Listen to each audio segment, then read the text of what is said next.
All right, ladies and gentlemen, welcome back to another video. In this specific video, what I wanted to do is really do something that I don't really share that often, but I wanted to share with you some of the results that we've been able to compile with the Project Growth system. And I wanted to show you exactly, what is the evolution from a brand that starts with us with very, very little traction to then becoming one of the market leaders and the future market leaders of their respective industry. So I've got a specific business that we've been working with for the past 6 months, and I wanted to share with you the evolution that they took and they had since they started with us, the levers that we pulled on, and basically how we did it, right? I'll also share with you the numbers and how that applies to you.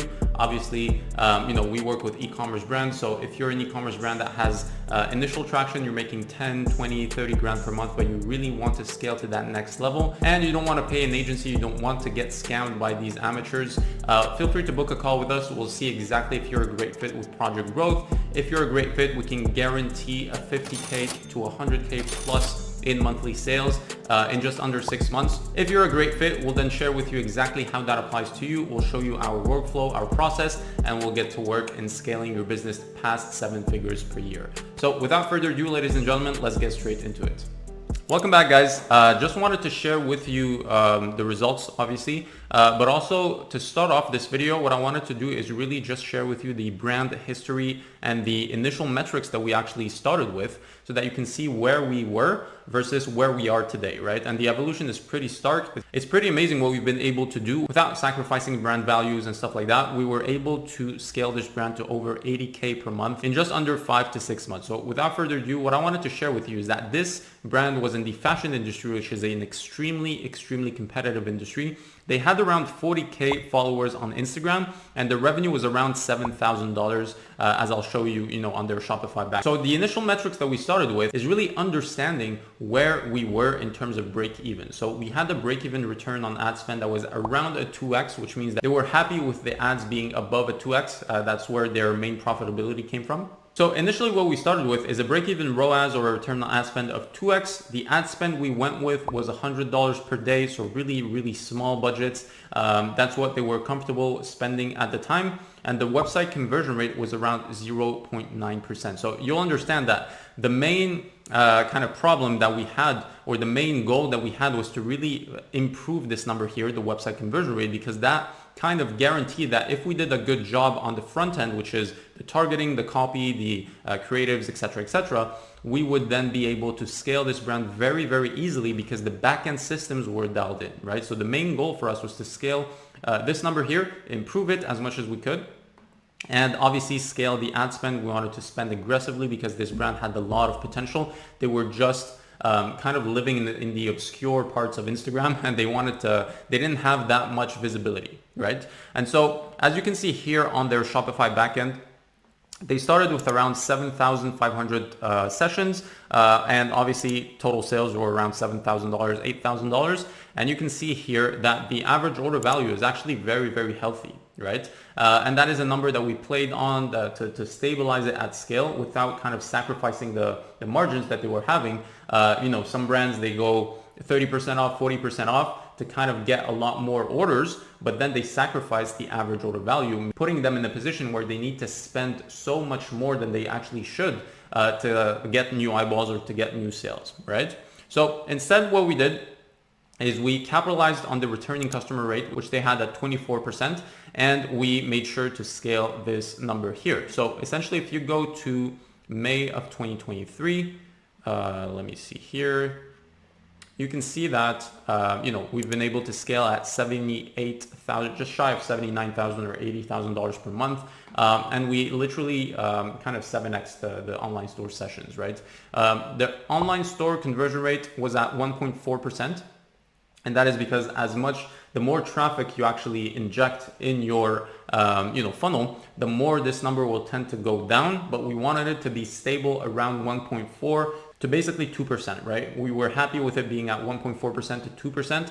And that is what we've been doing from April to May, is stabilizing that number while increasing the spend. So as you can see here as well, the average order value has been stable around 153. It actually improved with the amount of scale that we were injecting to this brand's funnel.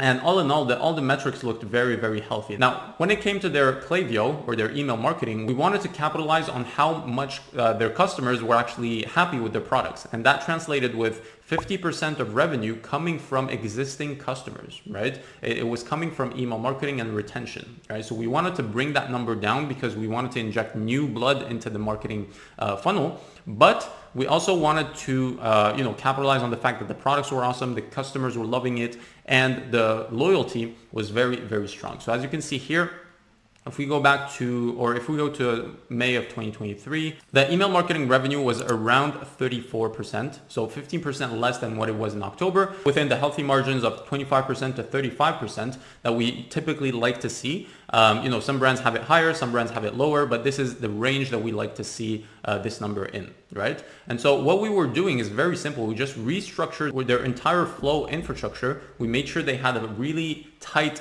and regular campaign schedule and content calendar that was, dialed in every single week. And we made sure that we were communicating with our customers because they loved the product, right? A lot of brands, what they tend to do is really just take their email list or their existing customers for granted. They don't even communicate with them after the first purchase has been made, even though their product breeds loyalty in its essence, right? And so that is exactly what we did on the retention marketing. It's just making sure that we were dialing that number to a healthy number at scale, which is, like I said, 25 to 30%. And we made sure that we were communicating regularly with our customers without being too salesy and too, insisting on making that first sale and being too hungry for cheap sales, right?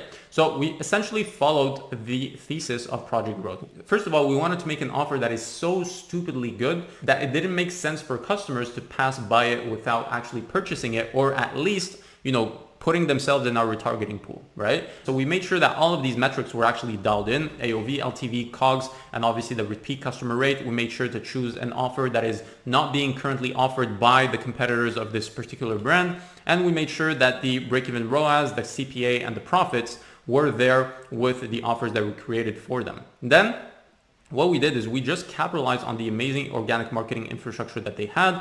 Like I said at the beginning, they had around 40K followers. Now it's around 60,000. But they had an amazing organic marketing strategy, very minimalist, very luxurious, and very premium, right? So we capitalized on that while basically building them the engine of their brand, which is the paid advertising side of their business. So we built it from the ground up. We scaled from $100 per day to over $800 per day in marketing. And we did that through choosing one main platform, diversifying with one secondary platform, and making sure that all of the inputs we were giving to the algorithms, namely copy and creatives, were of the best quality possible, right? And this is where we started to get real traction, and then injected email marketing to the mix, which made sure that we had a 25% to 30% revenue coming from the emails. And that is exactly what took them to $79,000 in sales in the past month, right? And so what happens in the back end is very, very simple. We wanted this funnel to be as healthy as possible. What does that mean?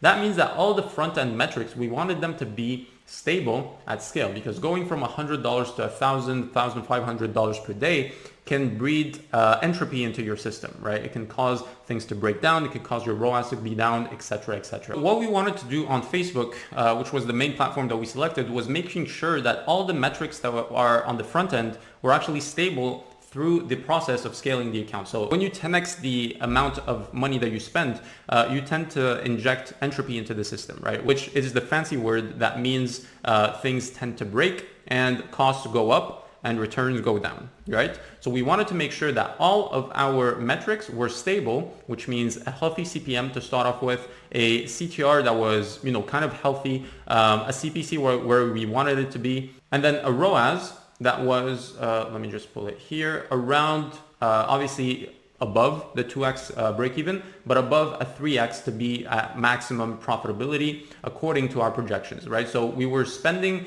around $1,000 per day and averaging a 4x on some days. And this number here is actually skewed because we had stock issues with this brand.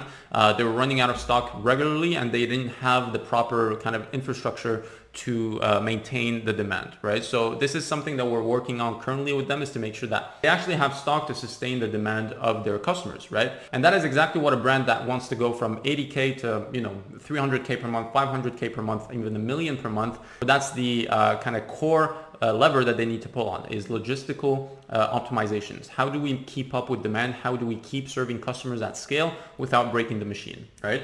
And so we were averaging a 4x ROAS here, and we made sure that our cost per purchase was around $36 to $50, to make sure that we had a break-even ROAS of 2x, right? And this is essentially what we did, is really injecting new eyeballs and qualified eyeballs, making sure that we have as much simplicity in the ad account as possible. When you have 26 different campaigns, when you try to micromanage the algorithm, when you try to be as smart as the algorithm or even smarter, I'm talking about your targeting and not really focusing on the inputs, that's where you can't actually get the results that you want, right? And so for this brand, we were able to get to that number by really dialing in who our customer was, making sure the offer was as powerful as it can be, and making sure we had an acquisition channel that was reliable, that gave us customers at will, and that gave us the freedom to be able to just dial up the ad spend and expect more revenue and more sessions without entropy being able to break the system, right? And that is essentially how we scale this number. And that is exactly how we achieved this, is by making sure we had one advertising channel, one secondary channel, and making sure that everything I talk about in our thesis, right, is applied, because this is a formula for success. If you can start with your offer, if you can perfect it, if you can make sure that you're profitable on the front end, if you can make sure that your LTV is increasing through the relationship that you have with your customers, if you can actually scale your acquisition efforts and build a system that is geared towards bringing you more customers the more you spend, right? We're talking about paid ads, but if you can also build an engine where you're actually acquiring customers for free and making sure that you're doing partnerships, and if you can make sure that you leave the obscurity graveyard where 99% of brands that have amazing products are because they can't actually get more light shined on their business, then you will be okay. If you can tie in everything with retention marketing, and if you can make sure that you tie in all of this with email marketing and retention marketing, making sure that 25 to 35% of your revenue is coming through return customers or email marketing and retention marketing, then you will be okay. And that is the exact same process we took 40 plus brands in the past few years to go from wherever they were with the initial traction phase to making over $50,000 to $100,000 plus per month in sales consistently. That's what we want. We want consistency and we want sustainability. If you take a look at the evolution that this brand had across the past 6 months, you can see that it was nice and steady, right? And that is exactly what we want to see. We want to see a steady growth curve instead of the yo-yo effect that a lot of agencies kind of get you because they focus on the wrong metrics, they focus on the wrong levers, and you as a brand owner trust them because you think they're the experts, right? So I really urge you to start applying exactly what we did for this brand to your business and see the returns that you deserve to see, and obviously see scale, get your products in front of more people, and get more impact with your business. With that being said, ladies and gentlemen, I wish you a great day, and I'll see you on the next one.